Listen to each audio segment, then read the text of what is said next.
23 décembre 1944, 14h37, lisière ouest de la forêt des Ardennes, à 3 kilomètres au sud de Bastogne, Belgique. La neige tombe en flocons lourds et gluants, s'accrochant aux branches nues comme des linceuls gelés, tandis que le vent mordant siffle à travers les pins squelettiques, portant l'odeur âcre de la cordite résiduelle d'un obus d'artillerie américain qui a éclaté 2 heures plus tôt, creusant un cratère noirci, où gisent encore des éclats de shrapnel rouillés par l'humidité. Le sergent-chef Harlan Buck Ramsey, visage buriné par des mois de combat ininterrompus, accroupi derrière un tronc couché couvert de givre, ajuste la sangle de son M1 Garand, ses doigts engourdis par le froid glacial, luttant contre la culasse raide qui refuse de coulisser sans effort. Chaque mouvement, un combat contre l'épuisement qui alourdit ses membres comme du plomb fondu. À ses côtés, le Private First Class Rookie, Tommy le Français Duval, 19 ans à peine, fraîchement débarqué du convoi de renfort de la 101e Airborne Division, halète sous le poids écrasant de son équipement, sac à dos bourré de carrations moisies, bidon d'eau gelée qui cogne contre sa hanche, et ce maudit Thompson SMG dont la crosse en bois semble imprégnée d'une sueur froide qui n'est pas la sienne. Vous sentez son cœur marteler sa poitrine, un tambour de panique étouffé par la boue et la peur, alors que ses bottes s'enfoncent dans la tourbe gelée, chaque pas un succion humide et traître qui menace de le faire trébucher dans le silence oppressant de la forêt ennemie. Buck chuchote d'une voix rauque, éraillée par la fumée des cigarettes roulées à la va-vite la nuit précédente. « Garde ton calme, gamin. Ces boches sont planqués depuis des semaines, invisibles comme des fantômes dans cette saloperie de brouillard neigeux. Un bruit, un seul, et on est mort. » Tommy hoche la tête, mais ses lèvres tremblent, le froid lui rongeant les joues jusqu'à l'os, et dans sa gorge, un nœud de bile remonte, mélange de peur viscérale et de la bouffe froide avalée à l'aube, haricots en conserve au goût de ferraille. La patrouille avance, 8 hommes en tout, ombre courbée sous les chapeaux de neige, fusil pointé vers l'avant, le souffle formant des nuages blancs qui se dissolvent dans l'air saturé d'humidité. L'odeur de pain humide se mêle à celle plus lourde, plus organique, de terre remuée et de corps en décomposition à demi enfouis sous la neige, vestige d'une escarmouche de la veille, où un sniper allemand a failli décapiter le caporal Jenkins d'une balle Mauser qui a sifflé comme un frelon enragé. Chaque branche craque sous le vent, un craquement sec qui fait sursauter Tommy, ses nerfs à vif tendus comme des câbles d'acier prêts à rompre. Et il imagine déjà les yeux ennemis, ces vétérans de la Wehrmacht de la 5e Panzerdivision, tapis dans leurs trous camouflés de branchages et de neige, leurs MG-42 chargés, canons huilés malgré le gel, attendant le moindre faux pas. Le terrain descend en pente douce vers un ruisseau gelé, ses berges bordées de buissons épineux alourdis par la glace, et Buck lève le poing, signal d'arrêt, ses gants de laine troués laissant filtrer le froid qui remonte du sol comme une lame. « Là !» murmure-t-il, les yeux plissés contre les flocons qui piquent comme des aiguilles. « Écoutez !» Le groupe se fige, le monde réduit à un bourdonnement sourd, le distant ronronnement d'un moteur diesel allemand, étouffé par la forêt. Peut-être un half-track Kugelwagen en patrouille, vibrant à travers les os comme une menace sourde. Tommy, le souffle court, sent la sueur couler malgré le froid polaire. Une sueur glacée qui trempe son col et irrite sa peau. Et dans un geste maladroit, né de l'adrénaline qui fait trembler ses mains, il dévisse son bidon pour boire une gorgée d'eau tiède et saumâtre, mais le bouchon glisse de ses doigts engourdi. Rebondit sur une racine saillante avec un cliquetis métallique clair, trop clair. Un son qui déchire le silence comme un coup de feu. Le temps s'étire, seconde après seconde, en une éternité de terreur pure. Le bidon roule, heurte une pierre, s'arrête dans un buisson avec un froissement de feuilles mortes, mais le mal est fait. L'écho résonne faiblement dans la cuvette neigeuse, un appel involontaire aux ombres tapies. Buck pivote, son regard d'acier transperçant Tommy comme une baïonnette. « Espèce d'idiot! Bouge pas !» Mais il est trop tard. Du sous-bois d'en face, à peine à 100 mètres, un craquement sec répond. Pas un tir, pas encore, mais le déclic d'une culasse Mannlicher tirée, suivi d'un murmure guttural en allemand « Achtung! Feind vorn !» Les vétérans Bosch, une unité d'élite de Fallschirmjäger rescapés du front Est, invisibles depuis des mois dans leur position fortifiée de rondins et de terre compacte, camouflés sous des filets de branches et une couche de neige impeccable, réagissent par réflexe conditionné. Leur chef, un Oberfeldwebel nommé Klaus Weber, cicatrice barrant son visage émacié par la faim et les combats, ordonne dans un souffle rauque « Nicht schießen, nur beobachten », mais un de ses hommes, un jeune Unteroffizier nerveux, panique et actionne la détente de son MP40, envoyant une rafale courte, 10 balles de 9 mm qui labourent les buissons à 10 mètres du groupe américain, déchirant l'air d'un aboiement staccato qui fait voler l'écorce en éclats brûlants. L'erreur de Tommy, ce minuscule bidon traître, a percé le voile. Les flashs des canons Bosch illuminent précisément leur nid. 4 positions MG42 jumelées, leurs tubes rayés fumants, trahissant des semaines de patience carnassière, et les silhouettes sombres se découpant un instant contre la neige blanche. Le chaos explose en slow-motion brutal, le cœur de Tommy cognant si fort qu'il couvre le hurlement des balles. Vous sentez le sol trembler sous vos genoux alors que Buck rugit. « Couche-toi! Contact avant! Feu à volonté !» Et son M1 Garand vomit une balle. 30-06 qui siffle dans l'air chargé de poudre, frappant un tronc ennemi dans une gerbe d'écharde. Les MG42 Bosch entrent en furie, leurs 1200 coups par minute déversant un mur de plomb incandescent, le bruit un hurlement mécanique qui déchire les tympans, faisant vibrer les os du crâne, tandis que la neige fond en bouillie sanglante autour des bottes. Tommy, paralysé une seconde éternelle, sent la chaleur d'une balle frôler sa joue, un trait de feu qui lui cuit la peau, l'odeur de cheveux roussis se mêlant à la cordite âcre qui emplit ses poumons comme un poison liquide. Il riposte enfin, son Thompson crachant des flammes oranges, les 20 chargeurs. 45 ACP, percutant les chargeurs vides dans un cliquetis frénétique.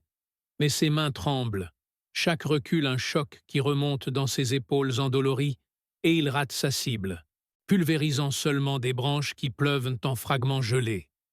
À sa droite, le private Kowalski hurle, touché à la cuisse, son sang chaud giclant en arc sur la neige. Un cri guttural avalé par le vacarme. « Merde! Ma jambe! Ça brûle !» Buck, maître du terrain forgé par Anzio et Normandie, appelle les renforts par radio SCR 536. Sa voix un grognement par-dessus le grondement. « Fox Red à Baker 3. Contact lourd. Coordonnées. 47-29. Position Bosch révélée. 4 nids MG.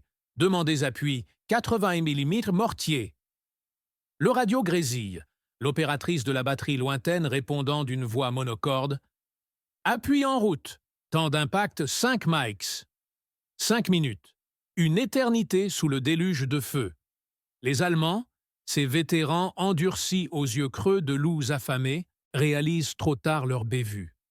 En répondant à l'erreur du rookie, ils ont allumé leur position comme des phares dans la nuit, leurs silhouettes gesticulant en ombre chinoise contre les troncs enneigés. Leurs cris d'alarme « Rückzug! Mortier comme !» trahissant les lignes de retraite camouflées depuis novembre. Weber, le vieux briscard, jure en baissant sa tête casquée, sentant le piège se refermer, l'air saturé de l'odeur métallique de leurs propres cartouches brûlées, ces hommes tirant frénétiquement pour couvrir leur erreur, chaque rafale MG42, un torrent de balles traçantes qui zèbrent la forêt d'oranges incandescents, faisant éclater les pins en jets de sève fumante.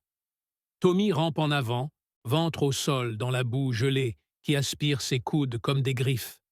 Le poids de son Thompson traînant comme un boulet. Chaque inspiration, un râle de poitrine comprimé par la terreur. Vous goûtez la peur sur votre langue, un sel amer mêlé à la neige fondue qui coule dans votre bouche ouverte, et une grenade Mills qu'il balance d'une main mal assurée roule vers le premier nid Bosch, explosant dans un coup de tonnerre assourdissant, la concussion faisant vibrer vos dents, tandis que des hurlements allemands perçant le tumulte. « Granate! Deckung !» Deux corps projetés en l'air, membres désarticulés tournoyant dans la fumée noire. Buck profite de la brèche, son chargeur claquant vide, rechargeant avec des gestes fluides malgré les doigts gourds, enfonçant 8 balles graisseuses dans le magasin en un balai mortel, puis tirant au jugé, une tête casquée explose en brume rouge, le craquement du crâne comme une noix brisée amplifiée par l'acoustique boisée. Les autres du peloton émergent, fusils crachant, les M1 Garand tonnant en rythme lent et précis. 30-06 perforant les boucliers de Rondin, tandis que les Boches, piégés par leur propre réaction impulsive, tentent une contre-attaque désordonnée. Un Sturmgewehr 44 crachant depuis un trou foxhole, ses balles intermédiaires sifflant avec une trajectoire plate et vicieuse. Le froid s'insinue plus profond maintenant, le sang de Kowalski gelant, en croûte, sur sa plaie pansée à la va-vite, avec un garrot field dressing imbibé, son visage pâle luisant de sueur froide sous la neige qui redouble, et il vomit tripes et boyaux, l'acide remontant dans un spasme qui secoue son corps frêle. Tommy, les oreilles bourdonnantes d'un acouphène persistant, recharge son Thompson, les doigts poisseux de terre et de sang ennemi, sentant le métal tiède du canon contre sa paume, une chaleur bienvenue dans ce cauchemar polaire. Au loin, le sifflement montant des mortiers 81 mm américains déchire l'air, prolongé et sinistre, puis l'impact. Cratère béant qui soulève la terre en geyser de roches et de neige, pulvérisant le deuxième nid MG42 dans une fontaine de flammes et de membres carbonisés. L'odeur de chair grillée se répandant comme un voile nauséabond, couvrant même la puanteur de poudre. Les survivants Boches fuient, leurs bottes claquant sur la croûte neigeuse, mais leur pattern révèle tout. Sentier piétiné menant à un bunker principal, camouflé sous une ferme en ruine, dépôt de munitions enfouis signalés par les traînées de leur retraite paniquée, une menace qui harcelait les lignes alliées depuis la contre-offensive de von Rundstedt, invisible jusqu'à cet instant fatidique. Les tirs ennemis faiblissent, sporadiques maintenant, un dernier MP40 crachotant depuis les buissons avant de se taire dans un gargouillis humide. Et le peloton avance pas à pas, chaque foulée un poids insurmontable, bottes s'enfonçant jusqu'aux chevilles, dans la neige piétinée et rougie, l'air alourdi par la fumée qui pique les yeux larmoyants. Buck halète, essuyant la sueur gelée de son front. « Bien joué, gamin! Ton erreur nous a sauvé la mise. Ces salauds étaient là depuis des mois, à nous saigner goutte à goutte. » Tommy, assis sur ses talons, fixe ses mains tremblantes, tachées de boue et de sang. Le Thompson pendant mollement, sent le contre-coup de l'adrénaline se muer en vide abyssal. Une nausée qui lui tord les entrailles, tandis que le silence s'installe, un silence plus lourd que les explosions, seulement brisé par le vent géniard et les gémissements lointains d'un Boche agonisant, sa voix un râle humide avalé par la forêt. Kowalski gémit doucement, sa jambe bandée suintante encore, l'odeur de gangrène naissante se mêlant à celle du fuel brûlé d'un half-track touché, et le radio crépite à nouveau. Baker 3 confirme. Appuie Sherman en route. Positions ennemies cartographiées, bonne chasse. Mais le calme est trompeur, une accalmie lourde de menaces résiduelles, et Tommy sent le froid ronger plus profond, remontant le long de sa colonne vertébrale comme des doigts de glace, ses muscles tétanisés refusant de bouger, l'épuisement s'abattant comme un marteau sur enclume. Vous entendez votre propre souffle rauque dans le silence, amplifié, chaque inspiration une lutte contre l'air glacé qui brûle les poumons, et les images défilent. Le bidon roulant, innocent tueur, les flashs ennemis trahissant leurs secrets, les corps Bosch tordus dans des postures impossibles, neige souillée de rouge sombre qui fige en tapis macabre. Buck allume une Lucky Strike, la flamme du Zippo tremblant dans le vent, inhalant profondément la fumée âcre qui apaise ses nerfs à vif, et il tend une cigarette à Tommy. « Tire, petit, ça aide à oublier les fantômes !» Le rookie aspire, tousse, la nicotine chauffant sa gorge engourdie, mais les fantômes persistent. Combien d'hommes ces vétérans ont-ils tués avant, invisibles, leurs balles anonymes fauchant dans l'ombre? Son erreur, minuscule, fatale pour eux, mais salvatrice pour des centaines. Une médaille posthume en attente ou juste la survie brute dans cette boucherie ardennaise. Le grondement des Sherman M4 approche enfin, chenilles broyant la neige en bouillie sous leurs 20 tonnes d'acier, tourelles pivotant avec un grincement hydraulique, canon 65 mm pointé vers les coordonnées révélées. Les éclaireurs du peloton guident les blindés, fusées, éclairant les sentiers Bosch fraîchement piétinés, et les obus explosent en salves méthodiques, éventrant le bunker principal dans un jaillissement de terre et de poutres carbonisées, cris étouffés s'élevant puis s'éteignant dans la fournaise. Weber, le dernier debout, émerge d'un trou, mains en l'air, visage terreux strié de suie, murmurant « Camarades » d'une voix brisée, tandis que ces hommes gisent en tas disloqués, armes tordues, chargeurs vides, éparpillés comme des os blanchis. Tommy observe, détaché, le poids de la victoire alourdissant plus que la défaite potentielle, ses épaules voûtées sous le sac, le Thompson désormais froid contre sa cuisse, et le sergent lui tape l'épaule, un geste rude mais fraternel. « T'es plus un rookie, Français. T'as exposé le diable. » La nuit tombe tôt. Un crépuscule violet et hostile. La neige cessant pour laisser place à un brouillard épais qui avale les silhouettes des Sherman stationnés. Leur moteur diesel tout sautant au ralenti. Vibrations sourdes traversant le sol jusque dans les osselets. Le peloton s'installe en périmètre défensif, fosse creusée à la pelle pliante dans la terre gelée. Chaque pelleté, un effort herculéen contre le sol durci, muscles hurlant de fatigue accumulée.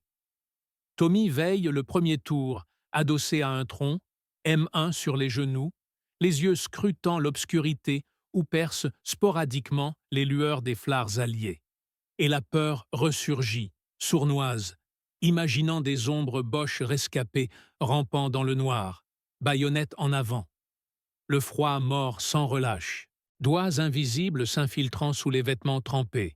Et il pense à sa mère à Brooklyn, sa lettre froissée dans la poche, mots flous lus 100 fois. « Reviens-moi entier, mon garçon. » Mais entier, son âme porte déjà les cicatrices, l'erreur du bidon gravé comme une brûlure, mélange de culpabilité et de fierté tordue. Kowalski délire dans son sommeil agité, fièvre montant de sa plaie, marmonnant des prières polonaises entrecoupées de jurons, et Buck veille sur lui, changeant le pansement avec des gestes précis, l'odeur de iodoformée piquante dans l'air confiné de la fosse. Les heures s'étirent, seconde par seconde, en une lente agonie de veille, le vent portant l'écho lointain d'autres batailles. Explosion d'artillerie roulant comme tonnerre, hurlement de moteur Junkers fantôme. Tommy sent l'épuisement le submerger, paupières lourdes comme plomb, mais il lutte, serrant la crosse du fusil jusqu'à ce que les jointures blanchissent, car s'endormir c'est mourir dans cette forêt maudite. À l'aube, pâle et grise, le convoi de renforts arrive, brancardiers emportant Kowalski vers l'hôpital de campagne de Bastogne. Et le rapport monte la chaîne. L'erreur du rookie a démantelé une tête de pont Bosch critique, sauvant la 101e d'un harcèlement fatal. Position et pattern cartographié pour l'offensive Patton. Pourtant, la victoire pèse, un fardeau silencieux. Tommy marche en queue de peloton vers les lignes arrières, chaque pas alourdi par la boue séchée sur ses bottes. Le Thompson ballottant comme un pendule funèbre, et il sent le vide grandir, l'après-combat plus brutal que le feu. Les visages des Boches morts hantant ses paupières closes, leurs yeux vitreux accusateurs. Buck, fumant sa dernière cigarette, grommelle « La guerre, c'est des erreurs qui tuent ou sauvent. T'as choisi le bon côté aujourd'hui. » Mais Tommy doute, le moral en lambeaux, se demandant si la prochaine erreur ne sera pas la sienne. Fatale, cette fois. La forêt s'ouvre sur les lumières tremblantes du poste de commandement, odeur de café chaud et de rations portées par le vent. Mais le froid intérieur persiste, un hiver éternel dans l'âme, tandis que les Shermans grondent en fond, sentinelles d'acier contre l'ombre persistante des Ardennes. Le silence après la tempête s'épaissit, seulement rompu par le craquement d'un feu de camp, flammes dansant sur des visages burinés, et Tommy s'assoit, fixe les braises, sentant le poids irréversible de ce 23 décembre où un bidon roulant a changé le destin d'une guerre. Darby, acte 2. Veille de Noël, 24 décembre 1944. Les flocons tombent comme des âmes errantes, couvrant la boue gelée d'un suaire blanc et trompeur, transformant les cratères en lacs miroitants, où se reflètent les fusées éclairantes des Boches. Tommy, blotti contre un tronc d'arbre écorcé par les éclats, mâchonne une tablette de chocolat Hershey fondu, le sucre collant à ses lèvres gercées, un luxe arraché au pactage des morts. Le poste de commandement bourdonne d'une activité fébrile. Cartes étalées sur des caisses de munitions, officiers aux voix rauques dictant des ordres par talkie-walkie crachotant. Macauliffe refuse la reddition. Nuts, répondez aux salauds en ferraille. Les rires fusent, nerveux, comme des balles tirées dans le vide, mais Tommy n'entend que le sifflement du vent dans les branches nues, porteuses de murmures Boches, patrouilles rampantes, chiens-loups flairant la peur. Buck s'accroupit à ses côtés, pipe éteinte entre les dents noircies, et sort un harmonica cabossé, soufflant une version éraillée de Silent Night. Noël à Bastogne, hein? Pas de dinde, mais au moins pas de sapin qui crame sous les Nebelwerfer. Les notes flottent, fragiles, rejointes par d'autres. Rizzo au violon de poche, un gamin polonais de Brooklyn pinçant les cordes comme un cœur qui saigne. Pour un instant, la guerre recule. Les silhouettes sombres des pins se mutent en guirlandes fantômes et Tommy ferme les yeux, revoyant Omaha, la plage rouge, les copains hachés par les MG-42, sa mère à Brooklyn tricotant des chaussettes qui n'arriveront jamais. Mais le rêve éclate. Un obus hurle, creusant un trou béant à 100 mètres, jetant de la terre sur les improvisés choristes. « À l'abri! Bande d'abrutis !» beugle le sergent, et l'harmonica se tait, avalé par le grondement des Tiger Königstiger rampant dans la brume. La nuit s'épaissit, un manteau d'encre troué par les flards magnésium qui pendillent comme des anges vengeurs. Tommy monte la garde au périmètre sud. Thompson en batterie, doigt gourd sur la détente, scrutant les ombres mouvantes. Un craquement, un lièvre, un sniper. Son cœur cogne, sueur froide malgré le gel mordant. Puis, une forme émerge. Pas Boche, mais un messager à ski, essoufflé, porteur d'ordre de la Big Red One. « Patton avance ! La 4e Armor de Persa 10 clique. Tenez, les gars, Noël arrive en Sherman. » Joie contenue, poings serrés. Mais Tommy sait, les renforts sont un mirage dans cette tempête de neige. Les Boches resserrant les taux, fins et froids les alliés du Führer. Il pense à Kowalski, entaillé mais vivant, murmurant peut-être des prières polonaises à l'hôpital de fortune, où les amputations se font à la scie sans morphine. À minuit, les cloches lointaines de Bastogne sonnent, écho irréel au milieu des canons, et un prêtre irlandais bénit les rations. Corned beef tiède, pain dur comme pierre. Tommy avale sa part, le sel piquant la plaie d'une lèvre fendue, et grave un Xmas 44 sur son casque avec une baïonnette émoussée. Buck lui tape l'épaule. « Demain, on les renvoie en Allemagne, fiston, ou on crève en essayant. » Mais, dans les yeux du vieux, Tommy lit le doute miroir du sien. Combien d'erreurs avant la dernière? Les flammes du feu de camp lézardent les visages, projetant des ombres dansantes comme des diables des Ardennes. Et au loin, les premiers grondements des Sherman perçant la nuit, promesses d'acier et de sang frais. La veille de Noël s'achève sur un murmure de moteur, le destin pivotant une fois de plus sur le fil du rasoir, tandis que la neige efface les traces des morts, attendant les nouvelles. L'Agrebu, acte 3. Aube de sang. L'aube de Noël se lève, pâle et saignante, un soleil anémique perçant les nuages bas comme une plaie mal refermée. Les Shermans grognent au loin, silhouettes trapues dans la ouate neigeuse, leurs chenilles broyant la croûte gelée. Tommy cligne des yeux, casque penché, le Xmas 44, luisant d'une couche de givre. « Joyeux Noël, les gars !» marmonne Buck, tendant une cigarette trempée, allumette grattée sur la culasse d'un M1. Rire rauque, forcé, comme des coups de feu étouffés. Le prêtre irlandais trace des croix de cendre sur les fronts, psalmodiant un Gloria in excelsis Deo que les obus allemands noient dans un tonnerre apocalyptique. Soudain, l'enfer se déchaîne. Les Königstiger surgissent de la brume, monstres d'acier noir, leurs 98 km crachant la mort en gerbes oranges. Un Sherman explose à 100 mètres, tourelle projetée comme un bouchon de champagne macabre, flammes léchant la neige en un feu follet infernal. « Tank! À couvert !» hurle le sergent, mitrailleuse. 50 braquets, traçant des lignes de feu qui ricochent sur les flancs pachydermiques. Tommy plonge dans une ornière, Thompson calé contre l'épaule, arrosant l'ombre d'un panthère qui avance, inexorable. Les balles sifflent, labourent la terre. Un éclat lui frôle la tempe, sang chaud coulant sur sa joue comme une larme festive. Buck, à genoux près d'un nid de mitrailleuse, charge un chargeur, visage crispé sous la visière cabossée. « Pour Kowalski!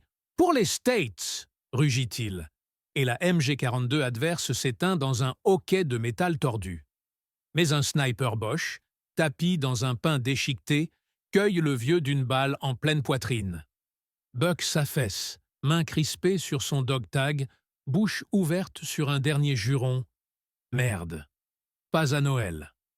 Tommy hurle, aveugle de rage, vidant son chargeur sur l'arbre qui s'effondre en gerbes de copeaux. Les Sherman percent enfin la ligne, canon pivotant en un balai mortel, obus perforants transperçant les Tigers dans des explosions de fuel et de chair carbonisée. Midi sonne sous les débris de cloches. Bastogne toujours encerclée, mais l'étau qui craque. Tommy, couvert de suie et de sang, le sien, celui de Buck, traîne le corps de son sergent vers l'arrière, où le prêtre improvise un dernier sacrement au milieu des blessés gémissants. Les renforts de Patton déferlent, vagues d'acier américain balayant les Boches en déroute, traces rouges dans la neige vierge. Tommy s'assoit, épuisé, un sourire ghost sur les lèvres. Noël 44, cadeau empoisonné de survie. Au loin, les flards s'éteignent, la brume se lève sur un champ de ruines, et pour la première fois, l'horizon s'ouvre sur l'Allemagne fuyant. Mais le prix, tant de croix fraîches sous la blancheur immaculée, murmurant que la guerre, elle, ne fête jamais Noël. Les moteurs s'éloignent, ronron victorieux, laissant Tommy seul avec ses fantômes, le fil du rasoir tranché, pour l'instant.